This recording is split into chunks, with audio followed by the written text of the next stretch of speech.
Yeah, baby, I got you. No matter the distance, no matter the moves. Yeah, baby, I got you. Cheers. Thanks, sir. Thanks for having me. Which episode is this one? This is number 3, my bro. Number 3. Number 3. Fucking excited. That wasn't number 1. I didn't know you then. Yes, you did. I know, I did too. Was it number 1 at No, but I did. Yeah, it's so fucking true. Yes, I'm so sorry. I already did know what I had that. for No, breakfast. but see, you know what? I wanted you on once I knew what I was kind of doing. That's so funny. I've done the same thing before. I wanted to find my feet before I had my But my premium, no, not premium. Premium is the wrong word, but you want to warm up. You want to warm up before you. Yeah, 100%, my bro. Yeah. All right, You need good warm up people that you've got an existing back and forth. Yeah. You develop that with the rest of you guys. Do you use a clean shave or keep stubble? I reckon it's not clean, but I was gonna say, do you want to have face shave? Yeah. Like a hot towel head face shave? Or no? I think just the Just clippers? Yeah, cool. Trim, yeah. Oh, you like a little bit of stubble? Because if you go full shave, I look like I'm 5 years old. No, you don't. Yeah. No, you You don't. look like cutting hair like a pedophile. Bro, the fuck. I lose 10 years off my life when I shave my face. So we'll do the usual skin fade? Yeah? Yeah. Cool, man. So tell me, bro, would you... What are you laughing at? Tell me your darkest secrets. Yeah. Now, so where'd you grow up? Tell me, let's start with that. Where'd you grow up? So I grew up on the Central Coast, believe it or not. Yeah, whereabouts? Near Avoca Beach, Oh, yeah? but the bad part near Avoca Beach. Like Hauser, Yeah, bad? next door to the house. Next hill to the Hauser, bro. Yeah, fair enough, man. Rough upbringing?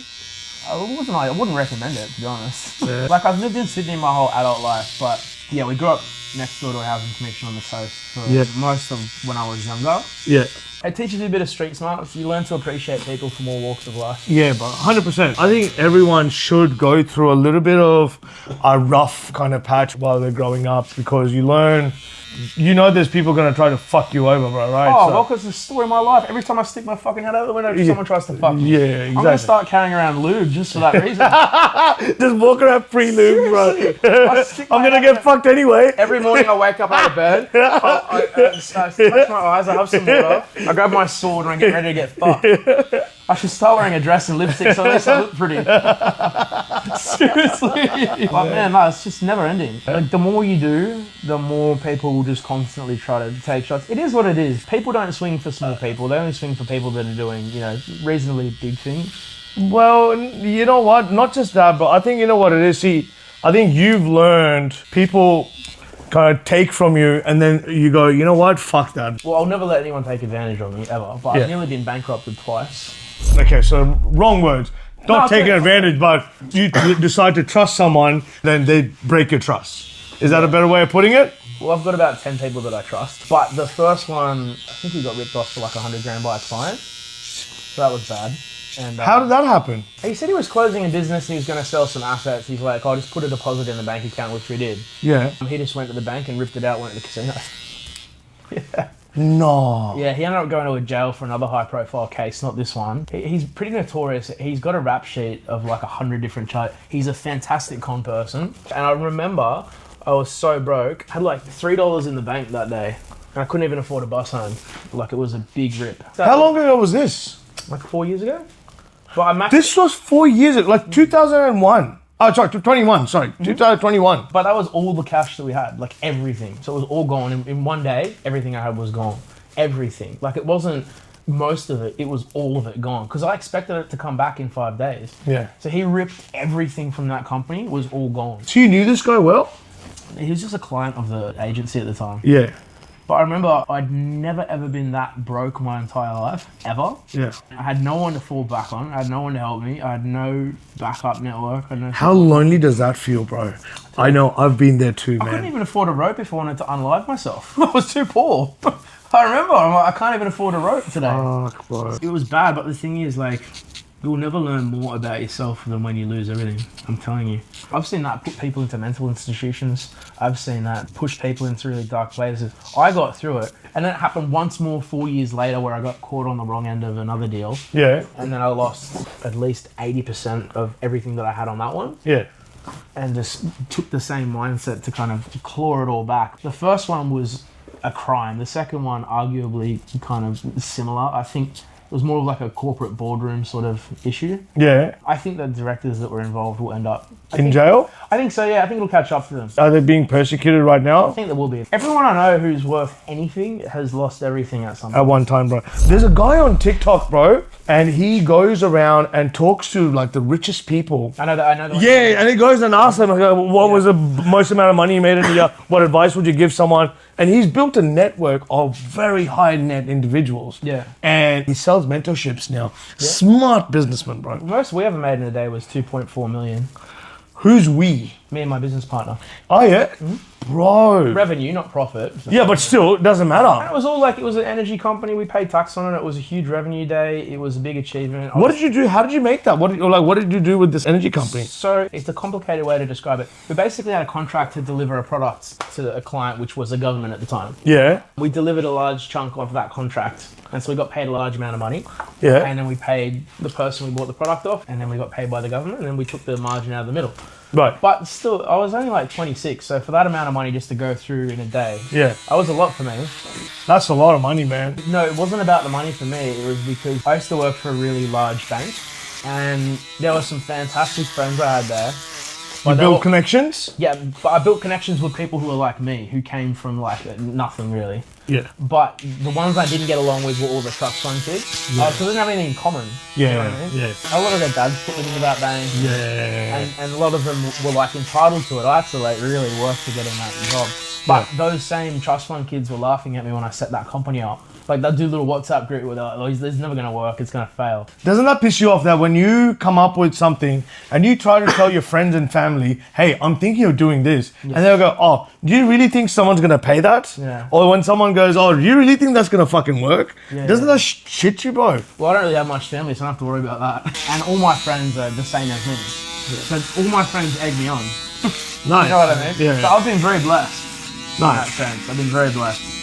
And anyone who didn't egg me on, I don't really have anything to do with. Okay, fair But enough. it was good because I remember we hit that big deal and I intentionally leaked the deal into their WhatsApp group Yeah. to make sure they know about it. Yeah. And then they all called me up trying to be my friends. It's like, no, Like, fuck bro, you. long time no see. Yeah. Go fuck yourself, off. bro. Yeah, bro. That's crazy. Good for you, man. That's mad. Yeah. You own that podcast, Unbreakable, now, right? Yeah, I've Is been that doing it for a year. only 1 year? Yeah. And how much of a following do you have on that now? So at the moment, the head of Instagram came out, so they've changed their metrics where like people that have 10 million followers, it's kind of like a graveyard. Yeah. Their new metric is views. So it's like how many views do you get? Yeah. For followers between all platforms, we probably only got like 100,000. But for views, we're getting tens of millions in a year, in 1 year. And also, like when I started, I would reach out to guests and try and book people on that I got along with. Yeah. But I'm in a good spot. Like now they come to me. Yeah. You know what I mean? Yeah, nice, It's like man. Biggie Smalls, we had his best friend on the podcast, Gene Deal, who Yeah. was the head of security for Diddy. Yeah. And he pulled a Big out of the car when Big got shot. He was there that night. So I'm capturing pieces of history. That other photo there, who's that of? Pablo Escobar. Yeah? So I had his pilot on 2 days ago. What's his name? John Reaves? Roger Reaves. Roger Reaves. He's become a good friend. Nice, Yeah. man. It's weird, man, when I tell people, well, what's your friend circle like? Well, I got Pablo Escobar's pilot, I got Biggie Smalls head of security. Like, he's genuinely become a good friend. Nice, man. Yeah, he's a really nice, kind person. He said he stopped working for him when he blew that plane out of the sky.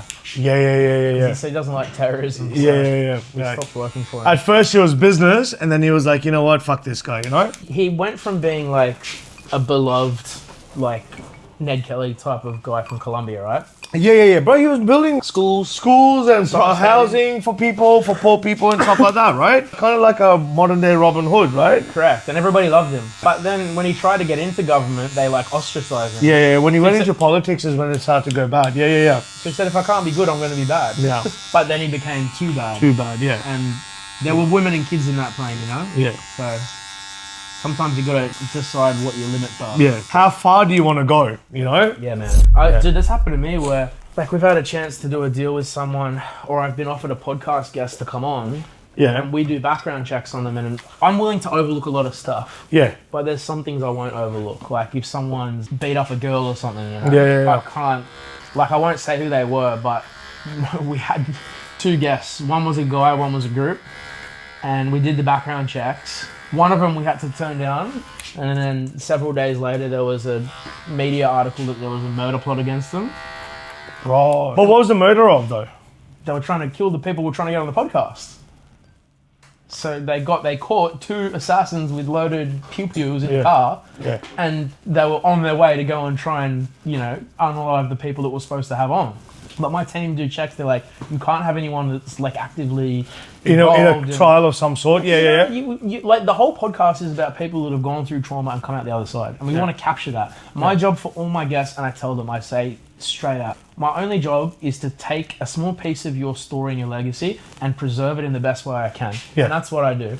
But most of those stories are people who've gone through that life and come out the other side. Yeah. But if they're still in it, I can't really bring them on because I'm not capturing something. That chapter's not finished for them. Yeah. And so that's why we do checks to make sure, are they still doing, a bit of whatever. And lucky we're pretty thorough because there was another guy and he got unalived before we could even do the podcast. Right. So we got to be, What? But if you look at everyone, they're all retired. Like Gene Deal, he's out of the game. Roger lives a peaceful life. We're capturing the most chaotic parts of their stories. Yeah. Jay Malcoon, who's a good friend of ours. Yeah. One of the best, I love Jay. One of the best stories. Yeah. Tells one of the best stories in one of the best ways I've ever come across. Yeah. And I always say to him, like, he's got a voice that was built for TV. Yeah. You know what I mean? Yeah. The way he can capture something when he tells it. Yeah. It's the same as Gene. Like, the energy fills up the room. Yeah. So I try and get people like that on because, like I'm playing a role in their life. You know what I mean? Yeah. Yeah. You're playing a similar role now, I guess. But yeah, I mean, I wanted to create something where, This is all smart. I do, this is what we do, huh? Yeah, this is smart. Yeah, thank you, man. So I do this all the time with people, right? When you come here to get your haircut, the excuse is to meet me for a haircut. But what are we really doing? We're catching up. Yeah. Hey, man, what's been happening? What's going on? Yeah. Oh, and then you'd be like, bro, you know what? I just interviewed Roger Reaves. No way. What the fuck? Blah, blah, this and that. And when we do that, it's like, why not just fucking film that and show that what we do in the barbershop? That's a smart move. You know what I mean? Look at that podcast, Hot Ones. They just eat chicken wings. They got hundreds of millions of views. Dude, bro, yeah. I think they got like a $50 million offer for that podcast. Someone offered $50 million. So I could be wrong. You fact checked them on that, but I believe it was somewhere. Wow, man. But you know what? I think that the entertainment in that is to watch like people like Shaq I get it. struggling to eat something hot, bro. See, I've had offers to have mainstream people on mine and I decline because I don't want that. I want people who have raw stories that are real. Yeah, but everyone has different. Of course, yeah, know what I that's mean? just not my vibe. Like, I get along with Slow down people. a little bit, please. I get along with people that have gone through chaos. Yeah. But now, fair. I feel comfortable around people like that. So in the barber chair, bro, people told me some amazing stuff. Yeah. There's a story that I probably can't talk on a podcast, right? I'm sure we both but know those. yeah. Okay, so I asked this one guy. I go, "What do you do for work?" And he goes, "Oh, I'm a criminal lawyer." I go, "Bro, you must meet some mad characters." He goes, "Oh, I one or two here and there." Lawyers have to put their morals aside and just see him as a client. Regardless, and I asked him, how do you do that? He goes, bro, you have to put that aside. Yeah. You have to, and always see them as a client, even though they know they're guilty. Anyway, I have to do that with the podcast because, like, do you know that gangster Whitey Bulger? No. Really? No. Have you seen the movie The Departed? Departed, yeah. That's based off him. No way. So Jack Nicholson's character is that guy. What was his name? Whitey Bulger. Whitey Bulger. But he was not like a cool gangster. He was a psychopath. Oh, was he? But not a good psychopath. Just a fucking monster, bro. Yeah, right. He would like do the most horrible things to like women, kids. No one was off limits. He would kill anyone. Yeah. Anybody. We're in talks to have one or two of his guys on the podcast. Right. And they've been involved with a little bit of this and that, whatever, and they've done their time. But like, there are times where I get put in that situation. I've just got to kind of like be diplomatic. Yeah. But he was a bad guy. Do you know how he went out? How he got murdered? How? So he was a kingpin for like decades, and he went on the run for 10 years. Yeah. And they found him in the middle of nowhere, and we finally got him. This kingpin we've been chasing for like 30 years. Yeah. And they put him in jail. It's a bit graphic, so. And he went in there, and because he'd done so much to so many people, they were transferring him from prison A to prison B. Yeah. Two dudes came out with a sock full of metal, clubbed him over the head, and I think they ripped out his eyes and his tongue. Bro. Because he used his tongue to snitch on everyone. See, no, and evil he used speaks no his evil. eyes to find his victims. So they ripped his eyeballs out and they ripped his tongue out of his head. Bro, that's nuts. But think about it. It comes back to you. Yeah, man. You know what I mean? You go around murdering women and kids. Yeah. And snitching on everyone. And like, he was not, bro. He was bad, bad, bad. You'll be hard pressed to find anyone to say a good word about that guy. Even the dudes we're supposed to have on don't have anything nice to say about him. Yeah, really? He was a monster, bro. Like an absolute monster. Yeah, fuck that, man. Yeah. But go ahead, make money, do what needs to be done, but don't do it at the fucking cost of lives of people, bro, you know? All that, yeah. You know what I mean? Yeah. And it's weird. I didn't expect, like I didn't plan for the podcast to go in this direction. My audience pushed it that way. But it's an area that I feel comfortable with, you know? Yeah. Yeah, because I grew up around a lot of people that went through that chaotic lifestyle who have come out and like really contribute to society now. So Yeah. and I get to capture those stories. So Okay. that's positive. Nice, bro. What advice would you give someone that's trying to build a podcast right now, man? You literally have to work for a year and there's no payoff. No one's going to watch, no one's going to listen, nobody cares. Yeah. But after that, magically, all of a sudden, something will pop off and it all falls into place. Does it? Yeah, because what happens is it's a volume game, right? So the more content you put out, Yeah. the more the algorithm can test what the audience likes, Right. And then if you can get comfortable with that and Yeah. you can keep doing it for Yeah. 6 to 12 months, Yeah. here's what will happen. You put out as much volume as you can. Yeah. No one will listen, nobody cares. Yeah. When you get your first one that pops off, Yeah. look at it and say, why did it pop off? And then you see what you did there, Correct. and that's what you're doing correct. Correct, yeah. Ah. So my last podcast, so we did one with Gene Deal, Biggie Smalls' manager. Yeah. That got 110,000 views for a 2-hour podcast. Nice. But it's very hard to get 110,000 people to sit still for 2 hours. Bro, yeah. Try and get you and me to sit still for 2 hours. Nah, bro. So We take both have that. ADHD, bro. You know? Yeah, but times that by 110,000, we did that with his head of security, right? Gene Deal. Good friend, great guy. Yeah. And so I'm like, okay, people like a bit of chaos, they like a bit of history, Yeah. and they want me to capture that for them. So I'm like, all right, you want raw, I'll give you guys raw. Yeah. Yeah. So if you think about it logically, the more data you give it, the more likely for something to pop off. Right. And then when you find the thing that pops off, you just double down on that. My Instagram and TikTok did nothing for the first like 8 months. I'm like, ugh. I'm like, should I keep doing this? And then it started shooting content off like So rockets. you're at 44, 46,000 or 48,000 On Instagram. Instagram. But across Instagram, TikTok, YouTube, Spotify, and everything else, we've got like 100 to 150,000 followers. Followers, yeah. Yeah. So the first year you had like no followers, basically. I remember I started 4 followers when I started. No. Yeah, and do you know how many people And how do you laughed get at to me the then? thousands, bro? How do you get to the thousands? You've got to put out content every single day. Yeah. And you've got to be comfortable with the fact that no one's going to listen, nobody Yeah. cares, Yeah. and nothing will happen. So we have this girl who, and this is a bit graphic, but she survived child sex trafficking. Fucking hell. And from the age of 4 Yeah. to the age of 12. Yeah. And it's horrific. Yeah, terrible. And I put that out there, and I didn't have any expectations for it. Yeah. And it went off like a rocket. We got 250,000 views for a 2.5-hour podcast. Yeah. So again, try to get 250,000 people to sit still for 2.5 hours. Yeah. And the comments, bro, like, I didn't realize how many people had been through that type of abuse. And there were so many survivors in the comments being like, this happened to me, this makes me feel validated. So we put links in to a couple of social impact causes to help stop child abuse and stop child trafficking and like educational resources. And so the net benefit from that was we got 250,000 views, but with all the links in there to help support people who have survived that horror, like we're putting good out into the world. So it's an ugly topic, but by covering it, we're able to reach a lot of people. Yeah. I didn't expect it to reach that many people though. There's a lot of people. That's really good, man. Like I can understand for a clip, but for a 2.5-hour podcast, Yeah. what? Yeah, but I completely empathize with you on that, bro. When you try telling people that this is what you're doing, and then you can see them giggle. Of course. Yeah, and it's like, But all those Okay. people call me up now. They ask me how to do it. I'm like, where were you when you were laughing at me? yeah, where were you when I needed your fucking help? But you know? gotta remember, a lot of those people work in fucking office cubicles have to ask their boss when to take a piss. Yeah. You know what I mean? I don't have that problem. It's like this, right? Having a Rolex is not a flex if it's telling you that your lunch break is over. Exactly. You know? And to your point, yes, Lots of people laughed at me when I started. Yeah. But even my mindset then was, I'd rather fail at being me than succeed at being you. Yeah. You know what I mean? Yeah, man. And that's what I do with everything. Yeah, man. That's fucking mad. I've launched businesses. People laugh at them. The business pop off like a rocket. And they're like, oh, how did you do that? Oh. Like what? So we had one in America right after the CBD Act got approved. We were competing with Dan Bilzerian at the time.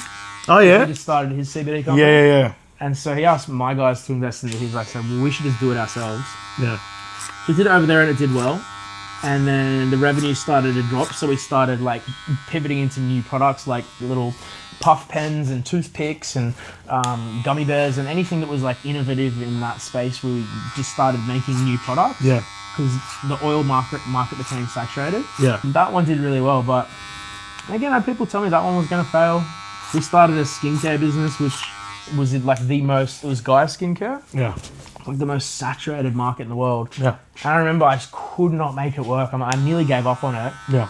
And then we did one YouTube placement. We sold, I think, 2,000 kits off that one placement. Yeah.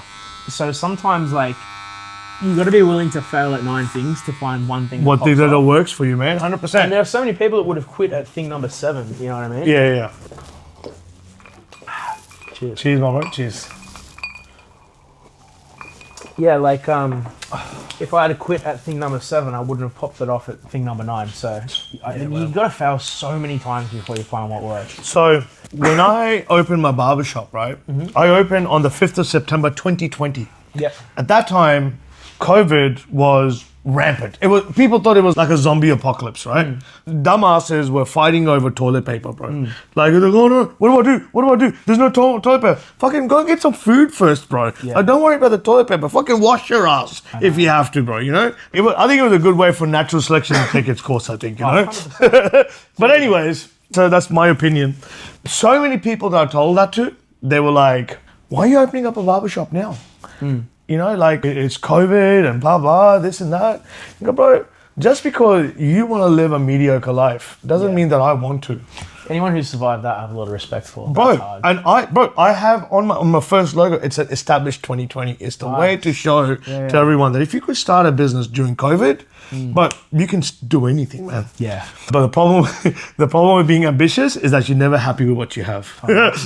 You're always looking for the best thing, the next best thing, you know? Yeah. But anyway, so I get you, bro. Like, when you tell people that this is what I want to do, and they dismiss that fucking conversation straight away, oh, you know, would people really pay you that much money for a haircut? I told you about the reserve room that I'm starting. Yep. Yeah. So, like, whoever I've shared that idea with, they always go, really? Do you think it'll work? Yeah, but can I tell you something? Yeah. I don't hang around people who talk to me like that. If I say something to someone and they put any negative energy into it, I just stop talking to them. Yeah. I don't talk to them. Literally, I do not talk to them. Anyone who's like not on board with the positive energy, who doesn't want to jam me up, I just don't talk to them. Yeah. You got to remember, I've got hundreds of people that work for me, thousands of customers. I'll work 16 hours a day. I can't afford to have anyone that questions what I'm doing. And if they do, I just cut them off. Yeah, fair I've enough. had to before, and none of that. I've had, even when I did that thing in America, like, oh, it's too risky because all the banks won't, and they were right to an extent. None of the banks wanted to take us in. I got banned from every tech platform on earth. Everyone fucking hated me. I couldn't even process a payment, but I kept trying. Why? Because it was new. Because in America, right, hemp had been stigmatized for decades by the pharmaceutical industry. Yeah. So they have been told for years that it's evil and it's poison. Yeah. It's just a plant. It can't even get you higher. Yeah. So they've got hemp skin cream. Yeah. They've got hemp seed chips. Yeah. Hemp oil. Yeah. So, like, but they've been told for decades it's this evil thing. So even though it was legalized over there, the banks still stigmatized it. The tech platforms still stigmatized it. Yeah. So I couldn't get onto any platform. I guess how many banks I applied for? How many? 12. Wow. And I got rejected from 11. And there was one bank that took us in Florida. Wow. And they said, you can work here. But I had competitors who quit after the first bank rejection. We didn't. Yeah. So, Persistence is key, right? oh, with that. Do you know how long it took me to get a TikTok shop? 6 months to get a TikTok shop. 7 months to get a new bank account. 5 months to get a new payment processing facility. Those 3 alone took me 7 months to get. So, wait, what's TikTok shop? I have no knowledge on what that is. It's the new gold mine. Is it really? Oh, yeah. Should I get on there? Do you want to know how millionaires have been made over the past 2 decades? How? I'm going to show you 2 booms, how people got insanely rich. And I'm going to show you the third one, which is TikTok Shop. Okay. You ready? Yeah. We on this journey? Yes, let's do it, bro. Okay. So in 2000s, Google was like the top search engine, right? Yes. And then all of a sudden one day they said, hey, guess what? We're going to bring out this thing called Google Ads. Yeah. So instead of searching for, Vic's hair wax, Yeah. and you come up on page 1, instead of doing all the work for your SEO to rank, Yeah. you just pay Google and they put you on page 1. So it was free real estate on the internet. Yeah. So anyone who wanted to sell hair wax or supplements or whatever, Yeah. there was no competition. Imagine if Monday morning I told you there's a market down the road and there's going to be 1,000 people there and they all want corn chips, right? Yeah. And there's 100 corn chip suppliers in the country. Yeah. None of them are going to go to that market. Yeah. And I say, you can go there first. You go down there with your corn chips and you just make bank. And that's what happened with AdWords. You could sell any protein supplements, Whatever nutrition, wellness, skincare, hair care, anything. Yeah. You could sell a fucking ham sandwich on there and be a millionaire. So AdWords was a boom where people made shitloads of money. But then what happens is, remember the corn chip market example I gave you? Yeah. So now your 40 competition go down to the store. At the same spot And now you're now. competing with 40 people. Other people, yeah. And the cost to advertise goes up. Yeah. And your profit goes down. Yeah. And the opportunity is gone. Gone, yeah. But that first window, Yeah. millionaires were made. Yeah. So AdWords now is fucking impossible. We don't even try. Okay. Here comes the next internet, the gold rush. Yep. You want to guess what it is? Wait. Facebook Crypto. ads. Oh, Facebook. Facebook ads. ads. Okay. Yeah. So Facebook had to hit critical mass, right? Yeah. Several 100 million users. And it was before they hit 1 billion users, Yeah. but it was all organic. So you post a video, it's like, here's Vic's hair wax, and you get your audience up, and you do your posts, etc. Yep. Right? Yep. Then just like Google, all of a sudden Facebook says, hey, now you can run an ad. Yep. And so let's say there's 100 other people selling hair wax. Yep. They haven't even heard about ads yet, Yeah. but you have. So you say, I'm going to pay a little bit of money. And because you've got no fucking competition, everyone's only seeing your hair wax. You just sell. Yeah. One time we put some weight loss skinny shakes on there just as a test. Yeah. We did like 1,000 sales in a week because it was free. There was no competition. Yeah. But then all of a sudden, Everyone shows up. everyone sees how much money people are making. on there. They come in and now it's hard to make a dollar. It's like that fishing spot, right? Where when you don't know that one fishing spot, it's like, fuck yeah, this is good. Then everyone goes, where's Liam getting all this fish from? Correct. Yes, and then everyone shows up and it becomes hard to fucking catch fish there from that on. Do you want to hear the third boom? And then to TikTok Shop, I'm guessing. So what's happened now, TikTok's hit over 1 billion users. So just like Google and Facebook, they've said time for ads. But you can only do it, they're only opening up to the American market. So there's, I don't know, however many billion people on Earth, you can only advertise if you've got an American headquartered company. Okay. So they're only allowing American LLCs to sell products through this shop. Understood. So, but it's going to be for the next, 1 to 2 years. Yeah. But in that 1 to 2 years, there's not much competition. So you can sell anything on there and you can do really well. Your business has to be in America, though. Yeah. But I have businesses there. Yeah, okay, cool. So- I don't, though. That's the thing. But you can just go sell one. I mean, if you wanted to, or you could buy shares in a company over there and you could sell your products through that. Because there's a number of ways to do it. Oh, is that right? Okay. You can have like virtual companies set up. You can set them up from here. You don't have to fly there. Yeah. So there's ways to do it, but the point is, getting your product on there is like getting it into a market with no competition. Yeah. But the thing is, because they know how rare the opportunity is, and they know that the government's really looking at TikTok and being like, don't fuck up, do it by the book. Yeah. So what they'll be like is they'll say, all right, this is your hair wax. You say, yeah. They say, send us a photo. You send them a photo. They're like, not good enough. There's a full stop we can't see. Send another one so we can see the full stop. Yeah. So you send another photo. Yeah. And they say, okay, cool. Now show you holding the product to show that you own it. I'm like, here you go. Yeah. Okay, cool. Now show me that you have a warehouse. Take your product, go to your warehouse, stand there, take a 5th photo, and show me you with the product in your warehouse. I'm like, I just want to punch TikTok in the face, but it's taken me 6 months. They just want to see that you're not drop shipping, I guess, right? You're correct, but I hate them. Yeah. Anyway, but the point is, for the next couple of years, that's going to be a good way to make some money. Okay. Yeah. But the internet's just like finding waves, basically. You just find trends and then You just follow that trend. you just gotta make sure you get in at the right time. Yeah. Fair enough. All good, The man. trends can die very quickly as well. So Trends don't always last for a long time. I'll tell you what, so several years ago there was a company called Flat Tummy Co. Flat tummy curve? Yeah. Company. Co. Okay, They yeah. sold weight loss shakes and weight loss pills. But ever since Ozempic came out, it's bankrupted a lot of weight loss companies. Yeah. Don't quote me on this. It's either Jenny Craig or one of the other ones got bankrupted. Yeah, right. Do you know Yeah, I why? remember Jenny Craig was big. But do you know why they're bankrupted now? Ozempic? You just put a pen in your tummy and you lose all your weight Yeah, straight away. yeah. Why even bother buying a meal? Yeah. There's no reason for them to be around anymore. Yeah. And not only that, these companies are advertising on like Facebook, digital platforms, TikTok, Google. Yeah. Jenny Craig's advertising in magazines. When's the last time you bought a magazine? No, forever ago. They're dinosaurs. Yeah, exactly. Look what happened to Blockbuster. They had the opportunity I was just to buy about to Netflix say and they didn't buy it. Yeah, exactly. I was just about to use the But it works for me because I'm competing against a bunch of old fucking dinosaurs who think billboards work. Yeah. Whereas some idiot like me runs a couple of Facebook ads and we do really well. There's a bunch of old, antiquated people in the advertising space who they're all on six-figure salaries. They all think they're so smart. They don't know anything. They're not up to date with what's going on in the world. Dude, there are 18-year-olds on TikTok making more money than chief marketing officers at like big corporations. Think about that. That's mad, bro. The thing is, it's because a lot of them haven't adapted. Yeah. How would you feel right now if you're the chief marketing officer for Jenny Craig? Yeah, bro. You know what I mean? Fuck, I fucked up. Yep. You have to adapt or you die. I hope so. I I can't really tell think if I've done well or not. You've done well. But see, that's because, like myself, I question, did I do okay? Yeah. Was this? No. Stop it. Stop it, guys. I'll wash your hair and then we'll do your face shave, yeah? Okay. Cool. Give me 1 sec. And, Yeah. But whenever I watch your videos, I always tell people, see that haircut? You know, that haircut is my haircut, bro. Just don't say that name. Fuck no. I don't plan on getting assassinated. Thanks very much. Wait, how funny is you? You're like, where's the studio? I'm like, I'm not telling you that on camera. No, okay. I didn't think of I'm that. cheesing it, bro. No. Liam, I don't know these people in their world. I don't know their cultures and traditions. They have a time-honored tradition of not getting murdered. I like to keep my guests alive, Vic. But you know what's just crazy? Everyone that's come on my podcast are all getting movie deals. Everybody. Is that right? Everybody's getting movie deals. Bro, okay. My buddy Sage Shivershian, him and Ziz did the aesthetic movement. What's that? Do you remember the Ziz and Chespra aesthetic era? They used to be like, go to festivals and do bodybuilding and stuff. Okay, no. No, it was all over the internet, very viral. So he's got a deal with Stan. He got tied up with a cartel and got out of that situation. He got the rights to his picked up by Mark Wahlberg.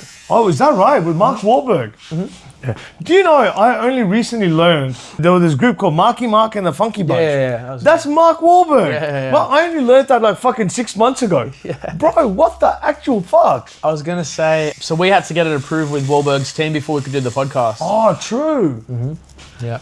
Wow, man. Because there's certain stuff like we couldn't cover because it was going to be in the movie. Yeah. Oh, because that'll be a spoiler then. Yeah. Oh, right. I think Jay's looking at getting his story's made for TV, so that's a no-brainer. Yeah. Abbo Henry, he's getting his pitch to Netflix this week. So he was around in like the George Freeman days with Nettie Smith and that. Yeah.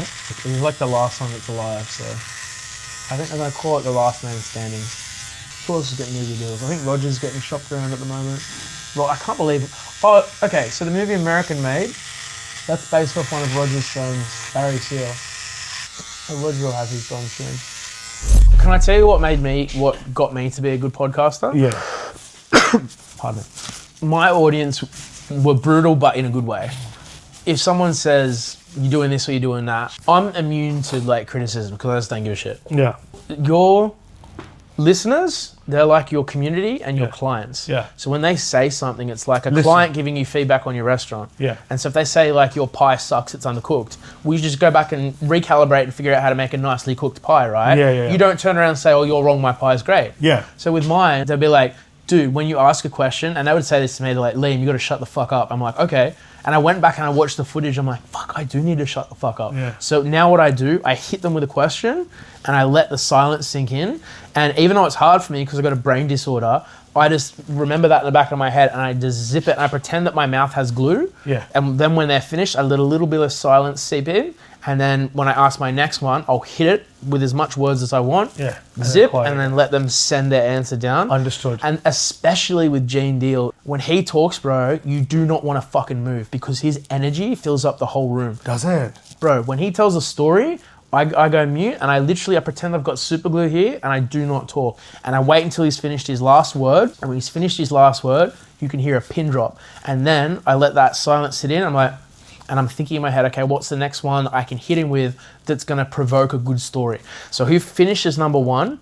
I'll tell you something. Yeah. I had one buddy and the producer. Yeah. Their jaws were on the floor. Yeah. The producer had goosebumps. My buddy, he was speechless. He's like, this is the best podcast we've ever heard. Done, yeah. So Gene will finish the story and I'll sit there and I'll go, okay. I'm like, how can I get another one of these? And I'll go, okay. So he just talked about how much he has a good relationship with Biggie Smalls. And I'm like, this is going to be rough, but I'm going to run it anyway. So I said, to the extent that you're comfortable, tell me about the night that you pulled him out of the car when he got shot with all those bullets and how you felt. Yeah. And then I go, Yeah. and I just sit back and I pretend that I'm watching him in a movie. Yeah. And his aura fills the fucking room. Crazy. And then when he's finished, I'm like, wow. I did the same one with Roger Reaves, Pablo Escobar's pilot. So I said, and this was the biggest question of the whole podcast because this is what people want to know. Yeah. So I let him finish his first story and I said, okay, what's the best one I can get for the audience? Yeah. Because at the end of the day, I'm making the content for them. Yeah. So I said, all right, I'm going to hit him with the biggest question of the pod. And I said, because these are big topics. Yeah. So I said, to the extent you're comfortable, describe to me what it was like when you first met Pablo Escobar, the most notorious drug baron on earth ever. And then I just sit back, I put on my imaginary super glue, I pull out my imaginary popcorn, and I just listen to him talk. And I swear to God, the producer in that room, you could see his face. They're normally supposed to be checking things and like doing all the other stuff. He turned his computer around, he turned his phone face down, his jaw was on the floor, and then at the end of the podcast, he comes up with goosebumps again. He goes, Liam, I swear on my life, I've been here for 10 years. We've never, ever, ever had a guest tell a story that insane. Wow. He said the way that you hit him with a question that extracts a story out of him. Yeah.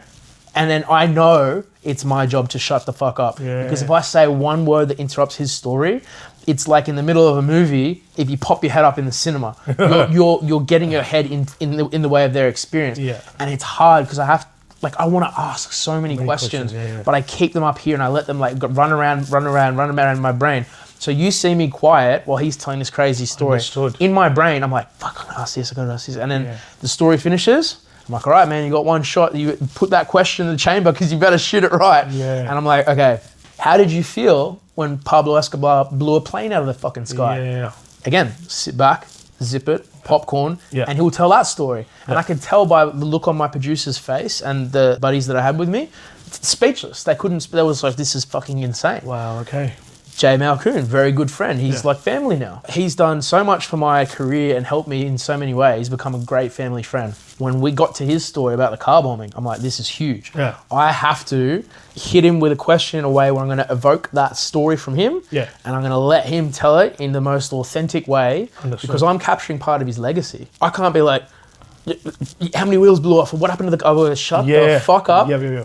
Give him the reins and the silence. Especially when you're in a podcast studio, the silence is deafening. So it forces your guest to be like, oh shit, I've really got to like tell this in the best way possible. So if you just hit them with the best question you can, and it's got to be like, describe this or talk me through this or recount this event. Yeah. If you can hit them with that and then zip it and just let them monologue, they will monologue. One of the best podcasts in the world, Soft White Underbelly.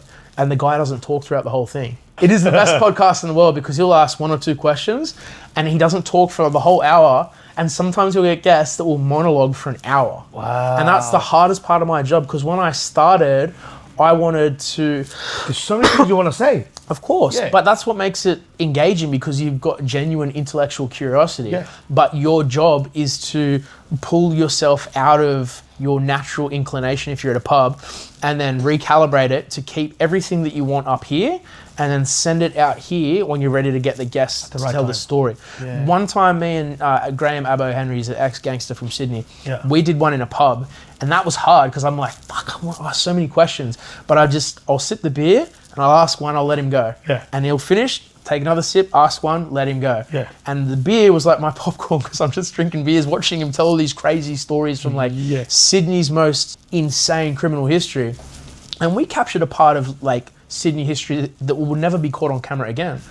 Why? Because everyone else is dead. Who else is going to tell it? Yeah, They're all gone. yeah. So he's telling me stories and I'm capturing them forever on camera. So I'm like, I just got to shut the fuck up and let him talk because this is history. You know what I mean? Yeah. And so if you treat each question as if like you're putting it out there to extract stories from your guests, and if you send them like that, and then you're like, and you just do the imaginary super glue, it's you'll be amazed. It's really good. Yeah, okay. Really good. All right, cool. So what you can do Note next to self, shut the fuck up. no, but dude, it's fucking. It was so hard for me. Yeah. It took me 6 months. Yeah.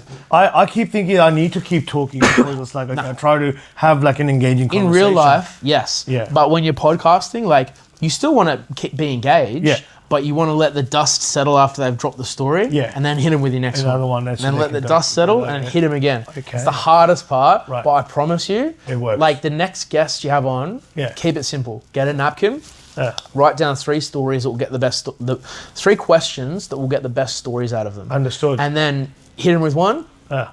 The room will be silent. Just let them go. Yeah. And sometimes the silence makes them talk more. Yeah. And when they're expecting you to go back, just don't say anything. Just go, and they'll just keep going. Yeah. Sometimes. Wow, that actually happened. That happens to me. If someone's not talking back, I just have this need to keep talking. You're getting a free lesson here. Bro, dude, wow, on okay. Soft White Underbelly, here's how he starts. He'll be like, tell me about your life. And then he doesn't talk for 2 hours. And so they just sit there and they just talk for 2 How hours. good is that? Yes, that's how you can get it. But for you, what you should do, just get a napkin, write down 3 questions that will extract good stories. Out of that person. And then hit them with each one, let them spit it out, and it will pump. And then your editors can chop it all up. Trust me. Yep. And all that stuff that you talked about, because you said like, oh, they'll tell me they're like, you know, the hardest parts of their life. Yeah. Try and memorize what 2 or 3 of those hardest parts were, and then say, describe to me the time this, or talk me through when you went through that. Yeah. Or how did you feel when you went through this part of your life? Yeah. And then when you go silent, it makes them talk more. Yeah. And then when you get really good at podcasting, your audience will be even more brutal. I had one of mine the other day. He goes, Liam, stop fucking breathing so much. Okay, don't talk too much. Don't breathe. Like, what do you want me to die? I have to be on the podcast.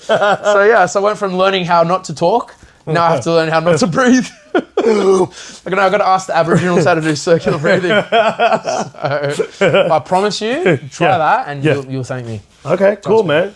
Thank you for that. This one's been good for me, but I'm saying when you get another guest on, use that skill. Yeah, man. Okay, cool. Because if you're talking to me as a podcast, I may as well give you podcast advice. Yeah, but 100%, man. Thank me, I promise you. No, thank you for that, bro. But even if it's just 3 things, make them hard hitting. Truth be told, bro, you're kind of like, when I spoke to you, that's when I started to think, man, you know what? I would like to do something like this. Of course, bro. Good. I'm glad. So you inspired me to do that, to be honest, bro. You know what else is good about this? It'll last forever. Yeah. So you get hit by a car, there's going to be a little bit of Vic in the world for 100 years. Probably there's more Vics in the world out there. I don't know, bro. There's only one of you, though. That's the same with me. No. Don't discount yourself like that. You got to talk yourself up. I'm talking about all the random cream pies, bro. Jesus Christ. Oh, man. Oh, we won't do the face shave then, bro. Yeah? Sure? Yeah, 100%, man. How do you reckon? But you tell me what you think, bro. I gotta just come back here. No? There's your fade. Yeah, it's fresh. Oh, cool. You got it nice. Oh, wow. That's Dropped. insane. This is one of the best you've ever done. Oh, you're dude, too this is kind to say sick. that, bro. Thank you so cool. much. Thank you, man. Let me put some product and style it for you. Thank you. No, I love it. Thank you, man. You should bring out your own product and plug it every episode. Yeah, I'm one too. I will. So this has like a darker color to it. Yep. I really like it. It smells nice too. It smells really Yeah, nice. it's got a good scent to it. Yeah. It's all Australian ingredients as well. Yeah, it's a fresh cut. But they don't get my marketing yet. Yeah, They're gonna pay me for that shit. That looks good. We can do more episodes as well after, bro. Yeah, you know for what sure. I mean? sure. Once I kind of have like. Dude, trust me, when I first started doing mine, Yeah. it was like, I literally started with 3 friends just to learn. Yeah. But as it got bigger, the audience comment, go to my podcast and read my comments. You'll even see it. I haven't read any of the comments. I've seen. No, a lot of read your mine, videos. like on my podcast. Oh, okay, yeah. Because then you can see how they've like guided me to get better at it. Understood. Okay. It's so funny in America because Gene Dealer's audience is all like primarily like African Americans. Yeah. And they're like, the white boy is kind of cool. Yeah. That was the best compliment I've ever got. They didn't even say they just said white boy kind of cool. So that was nice. I've been accepted into the community. There you go. Nice. I love it, man. That's Happy with that? That's literally that's fantastic. Thank you. I'm so happy, bro. Thank you. I appreciate 10 you. out Bro. of Thank 10. you so much, man. Thank you, guys. Thank you. Thank you. Beautiful. I got you. I got you. The world is going wild when they come for you. And the river's running dry when it all falls through. Don't you worry about a thing, baby. I got you. Yeah, baby, I got you.